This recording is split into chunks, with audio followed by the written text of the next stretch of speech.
Hi friends, एक और company का है रिज़ल्ट, उसको भी डिस्कस कर लेते हैं। कंपनी का नाम है विंटेज कॉफ़ी एंड बेवरेजेस, जिसका पिछले क्वार्टर का भी रिज़ल्ट मैंने डिस्कस किया था। पिछले क्वार्टर में कुछ चीज़ें मैंने जो बताई थी उनको मैं थोड़ा सा रेक्टिफाई करना चाहूँगा, क्योंकि थोड़ा सा क्या होता है ना कि कुछ चीज़ें नहीं क्लैरिटी होती है। एक तो ख़ास बात ये है, ये कंपनी कॉन कॉल नहीं करती है। इसने कॉन कॉल Q2 में किया था, लेकिन इस क्वार्टर में इसने कोई कॉन कॉल नहीं किया। जस्ट एक प्रेस रिलीज़ और एक उनके नंबर्स और ग्रोथ का नंबर्स का एक मीडिया रिप्रेजेंटेशन है। पीपीटी भी दिया है उन्होंने, लेकिन मैं जो डिटेल्स पे आपको एक दो चीज़ें जो ठीक करने की कोशिश करता हूँ। चिकोरी बोल के जो मैंने एक पिछले वीडियो में मैंने बताया था कि चिकोरी को लेकर जो एक अंडरस्टैंडिंग थी कि वो कोई अल्कोहल के आइटम्स में यूज़ होता है। वो बेसिकली वो एक किसी और बिजनेसेस में कहीं और अल्कोहल के बिज़नेस में होता है। बेसिकली कॉफ़ी में चिकोरी का इस्तेमाल ये ब्लेंडिंग के लिए करते हैं। तो जो भी इनकी कॉफ़ी तैयार होती है उसके साथ चिकोरी को बनाकर ये डालते हैं, साथ में ब्लेंड करते हैं। तो उससे क्या होता है, कॉस्ट ऑप्टिमाइजेशन होता है। बेसिकली जो कॉस्ट कॉफ़ी की है वो कम हो जाती है चिकोरी की वजह से, और उसकी वजह से क्या होता है, आपको कॉस्ट इफ़ेक्टिवनेस होता है, वो आपको सस्ता पड़ता है नॉर्मल कॉफ़ी से। और कॉफ़ी जो ड्राइड जो आपकी कॉफ़ी होती है, जो पाउडर टाइप वाली, उसमें बेसिकली ज़्यादा इस्तेमाल होती है, ब्लेंडिंग इसकी ज़्यादा होती है। एग्लोमरेटेड में उतना इस्तेमाल नहीं होता, कम इस्तेमाल होता है। लेकिन ओवरऑल सारे ही सेगमेंट्स में थोड़ी बहुत क्वांटिटी में इस्तेमाल होता है, ऐसा अंडरस्टैंडिंग मुझे हुई। तो वो मैं अपने इन्फॉर्मेशन को रेक्टिफाई कर लेना चाहता हूँ। तो इस क्वार्टर में अगर कंपनी का रिज़ल्ट देखें रेवेन्यू वाइज, तो कंपनी का जो रेवेन्यू था वो करीब करीब 150.52 करोड़ था, जो कि पिछले साल वाई ऑन वाई बेसिस पे अगर देखें तो करीब 88.15 था। तो ग्रोथ जो है करीब 71% की ग्रोथ दिख रही है वहाँ पर, जो कि एक डिसेंट सा नंबर है। ओपीएम जो ऑपरेटिंग प्रॉफिट मार्जिन है वो कंपनी का करोड़ में, मार्जिन परसेंटेज पे नहीं बता रहा हूँ, नंबर्स पे बता रहा हूँ, 27.64 था करोड़, और पिछले साल वो 15 करोड़ के आसपास था। तो वहाँ पर भी 83% की ग्रोथ दिख रही है। पैट जो है वो करीब करीब 19 करोड़ पॉइंट 11 लाख के आसपास है इस क्वार्टर, जो कि पिछले साल सेम क्वार्टर में था 12 करोड़ 45 लाख के आसपास। तो वहाँ पर भी 53% की ग्रोथ दिख रही है। तो बेसिकली कंपनी का जो ग्रोथ ट्रेजेक्ट्री है, जो सेल की ट्रेजेक्ट्री है, वो बेहतर है। अगर क्यूमुलेटिवली पूरे 9 महीने के नंबर्स को अगर देखा जाए तो 387 करोड़ का अब तक सेल कर चुकी है कंपनी, ऑलमोस्ट 388 कह सकते हैं। और जो कि पिछले साल सेम क्वार्टर तक 9 महीने के पीरियड तक जो सेल था वो 203 करोड़ था। तो इस बार पूरे साल में जो फिगर था वो 300 शायद 9 करोड़ के आसपास था पिछले साल।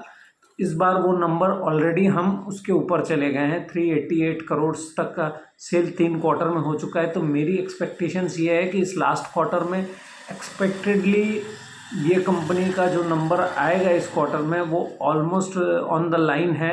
तो कम से कम 150 करोड़ का जो रेवेन्यू ये अब तक करते आए हैं, तो मेरी एक्सपेक्टेशन है कि ये 150 से ऊपर ही होगा नंबर। हो सकता है 180 हो या 200 करोड़ हो। तो अगर वो नंबर आ जाता है तो आप इसको समझें कि ये करीब करीब 500-600 करोड़ का पूरा सेल जाकर खड़ा हो जाएगा इस पूरे साल में, जो कि मैंने ऑलमोस्ट 3 टाइम्स जंप होगा पिछले साल के वाई ऑन वाई बेसिस पे। तो देखते हैं कैसे क्या नंबर रहेगा अगले क्वार्टर में, इसको भी डिस्कस करेंगे। जो इनका अगर मैं कहूँ कि ओपीएम लेवल का था मार्जिन, वो करीब करीब पिछले साल था 31 करोड़ 27 लाख, और इस बार 66 करोड़ 25 लाख पे है।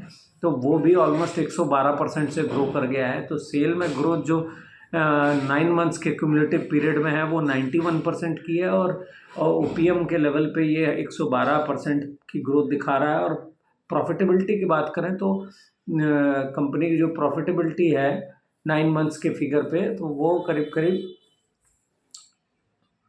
109% से बढ़ गई है। वो करीब करीब 51 करोड़ के आसपास है, जो कि पिछले साल 24 करोड़ 51 लाख थी। तो नंबर बेहतर होता हुआ दिख रहा है, 109% से बढ़ता हुआ दिख रहा है। कंपनी की जो अभी की कैपेसिटी है, करंट कैपेसिटी कॉफ़ी बनाने की, वो है 6500 MTPA की, जो कि वो यूटिलाइजेशन कर रहे हैं इन तेलंगाना। उनका लैंड है, वहीं पे इसको वो प्रोजेक्ट को कर रहे हैं। और एक और जो इन्होंने इस पे एक्सपेंशन कर रखा है, जो कि शुरू होने वाला था Q4 पे, वो ऑन शेड्यूल है। एक्सपेक्टेशंस है कि मार्च अप्रैल तक वो भी चालू हो जाएगा। तो बेसिकली मैं आपको अगर ट्रेजेक्ट्री को समझाऊं तो पहले इन्होंने 4,500 MMTPA का एक प्लांट था, उसकी कैपेसिटी को फिर इन्होंने इंक्रीज़ करके उसको 6.5 किया। अब ये 4.5 की एडिशन हो जाएगी, एक्सपेक्टेशन है कि अगले क्वार्टर तक।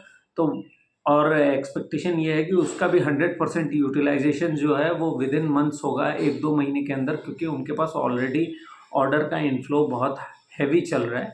तो कंपनी ने एक और इन्फॉर्मेशन दी है अपने उस प्रेस रिलीज में कि उन्होंने एक 1100 करोड़ का MOU साइन किया है तेलंगाना गवर्नमेंट के साथ, जहां पर वो 5500 MTPA का एक फ्रीज्ड ड्राइड कॉफ़ी का एक वर्जन बनाएंगे, जो कि थोड़ा और भी, जिसको आप कह सकते हैं एक्सपेंसिव कॉफ़ी होती है, थोड़ी महंगी कॉफ़ी होती है, जो नॉर्मली हम कॉफ़ी एग्लोमरेटेड पीते हैं उससे भी थोड़ी सी बेहतर क्वालिटी की होती है।